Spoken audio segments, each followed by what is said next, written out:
সৃজিত এই ছবিটা আমাকেও অফার করেছিলেন, জানি না তারপরে কি হলো। ক্ষমা করবেন, ছবি বানানো আমার কোনো ইচ্ছেও নেই।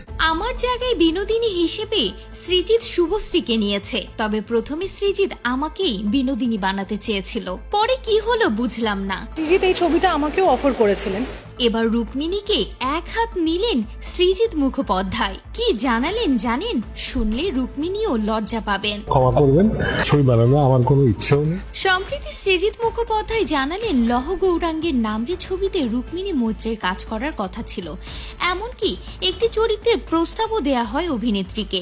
রামকমল মুখোপাধ্যায়ের বিনোদিনী একটি নটির উপখ্যান ছবির পর কি সেখানেও অভিনেত্রীর একই চরিত্রে অভিনয় করার কথা ছিল? কি জানালেন পরিচালক? এদিন এক প্রথম সারির সংবাদ মাধ্যমের তরফে একটি ভিডিও প্রকাশ্যে আনা হয়। সেখানে রুক্মিণী মৈত্রকে বলতে শোনা যাচ্ছে, সৃজিত আমাকেও এই ছবিটা অফার করেছে কিছু মাস আগে, তারপর জানি না কি হলো।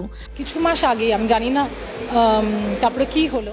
আমায় যতদূর সৃজিত বলেছিল এটা গৌরাঙ্গকে নিয়ে, পুরো ছবিটা গৌরাঙ্গ নিয়ে, তার মধ্যে এটা একটা অংশ। কিন্তু এই যে গোটা জিনিসটা যেটা হয়েছে তাতে আমি গর্ববোধ করি। যদিও সে নবাগত এই বাংলার বুকে, তবুও আমি রামকমল মুখোপাধ্যায়কে কুর্নিশ জানাই। রামকমল মুখার্জিকে কুর্নিশ জানাই। গত 5 বছর ধরে যেভাবে আমার পাশে দাঁড়িয়েছেন আর বলেছিলেন যে আমি নারী কেন্দ্রিক ছবি বানাই, তাহলে এ বাজেটেই বানাবো আর রুক্মিণীর সঙ্গেই বানাবো। সেটার জন্য উনি যে সাহস দিয়েছেন, সৃজিত মুখোপাধ্যায়ের মতো পরিচালক ওকে দেখে অনুপ্রাণিত হচ্ছে, সেটাই তো প্রাপ্য বিনোদিনীর। মানে সৃজিত মুখার্জির মতো পরিচালক আজকে গিয়ে সেইটা দেখে ইন্সপায়ার্ড হচ্ছে।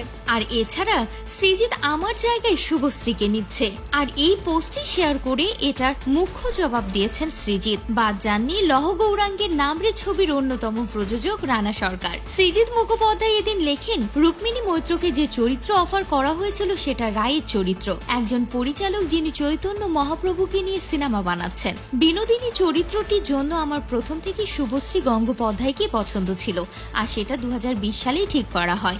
এভাবে রুক্মিণীকে কটাক্ষ করলেন সৃজিত মুখোপাধ্যায় এবং জানিয়ে দিলেন রুক্মিণী নয়, আগে থেকেই শুভশ্রীকে পছন্দ ছিল সৃজিতের।